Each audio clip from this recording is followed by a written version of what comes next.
What's up, ladies and gentlemen of YouTube? Boogie2988 coming at you live once again through the power of the internet. And this is my weekly gaming news wrap up, so let's just jump right into the games. Now, this week's episode is sponsored by the folks over at NordVPN, and I know you've heard me talk about Nord before, but let me reassure you, now it's more important than ever to have a VPN installed on your phone if you're going to be using Wi-Fi outside of your house. Next week, I'm going to be traveling, and as usual, I'll be connecting my phone to the airplane's Wi-Fi, the airport's Wi-Fi, a hotel's Wi-Fi, a restaurant's Wi-Fi. I will be connecting to a lot of unsecure locations. And it seems like every single day I'm reading another article about these hackers who sit at these big conventions, who sit at these hotels, who sit at these restaurants and use these little pineapple devices to steal your login credentials to your bank account, to steal your airline miles, to hack into your private stuff. I definitely do not want that happening to me. And that's why I always have NordVPN turned on my phone. This way I know I'm safe no matter whether I'm connected to my home system or anywhere else. Now, there's a lot of other perks to having NordVPN on my phone or my home device, such as file sharing or being able to make it look like I'm from another country so that I can watch content on a streaming service from another country. That's really cool. Not to mention the CyberSec option here for the Android devices allows you to block ads on the internet, which is really, really useful. But the best news is if you sign up for the 2-year plan, you only pay $4 a month, and that is definitely worth it for the peace of mind, along with all the other perks you have by installing a VPN on your system. So do me a favor and go to nordvpn.com/BOOGIE and sign up for that 2-year plan. And when you do, you'll be supporting me at the same time, but more importantly, you'll be keeping everything on your phone and all your login credentials safe. I highly recommend it. So the hot topic this week is the folks over at Red Dead Redemption 2 supposedly working 100+ hour-long weeks to get the game ready for release. Now, that may or may not be true, so let's deep dive into it.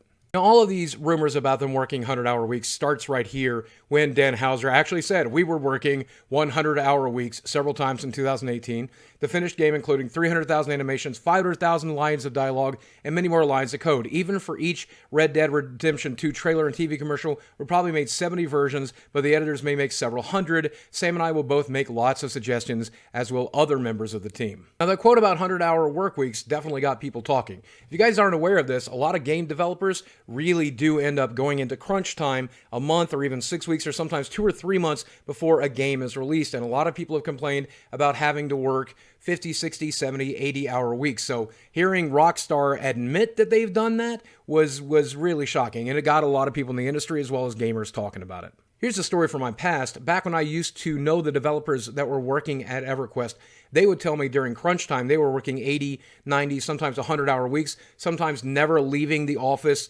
living in their office, sleeping in their office if they slept at all, just before an expansion launched or as an expansion launched to make sure that everything was working correctly and to make sure that the servers were up. So I've definitely heard those kinds of stories before, so this is very believable.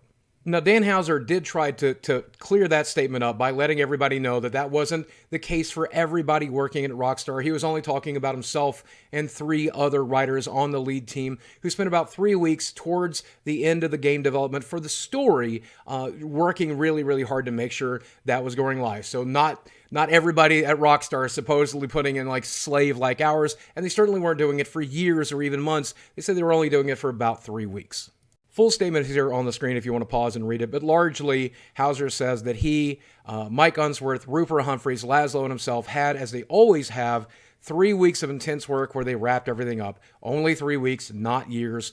He said, I've all worked together for at least 12 years now, and Phil, we need this to get everything finished. After so many years of getting things organized and ready on this project, we needed this to check and finalize everything. As you can imagine, the YouTube and Twitter rumor mills really started milking this, so Rockstar actually encouraged its employees to speak out about their personal experiences working there, and we've seen a few people do that.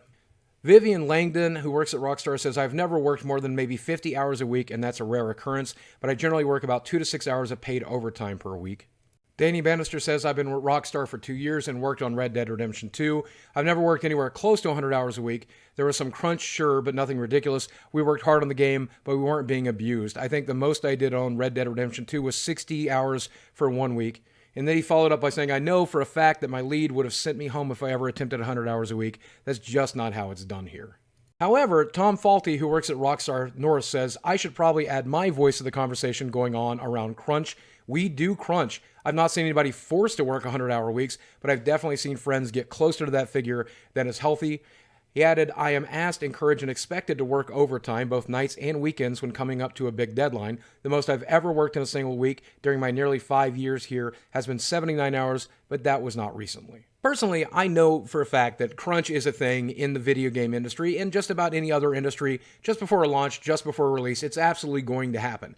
100 hours sounds extremely exaggerated, though. I doubt that even Dan Houser and his team put in 100-hour weeks. It just wouldn't be productive to do so. Now, that said, do I think the folks at Rockstar are probably overworked? Absolutely. They might even be underpaid, but it does look like the majority of them, when asked to do overtime, get paid for overtime, and that's a good thing. I would imagine there are still some salaried people who are working far more than they're getting paid for. That would stink. That happens all throughout the industry, but it sounds like Rockstar certainly isn't any more problematic than the rest of the industry. In fact, it sounds like they're doing pretty good. But it does look like they're definitely overworked at Rockstar. If you were putting in 60-hour weeks, that's exhausting. 70-hour weeks, somebody claiming 79 hours worth of work, that's just not productive. I can't imagine you're being compensated for that. And even if you are, that's just exhausting. You probably should never have to work that hard, even during crunch time. It sounds like poor management if that's the case. But at least it does sound like it's a rarity if this is happening over at Rockstar and not the way they expect people to work, and that's a good thing. I'm curious as to what you think, though. Have you ever put in an 80 or 100-hour work week? Is that something you could even imagine doing? Does this make you scared to be a game developer? Does this make you want to be a game developer? If you are a game developer, I would love to hear your stories. Let me know in the comments section below, and let me know if you're still going to pick up Red Dead Redemption 2. I know I'm definitely going to. If people work that hard on the game, it just makes me want to play it all the more. There is good news about Red Dead Redemption 2, and I saved it for last. It looks like, according to news reports, there's about 60 hours worth of gameplay in the campaign on average, probably more if you do everything in it. That's a really, really good thing. That sounds like an average work week at Rockstar, though. I wonder how many of you guys are going to beat that game in a week and not even get paid for it.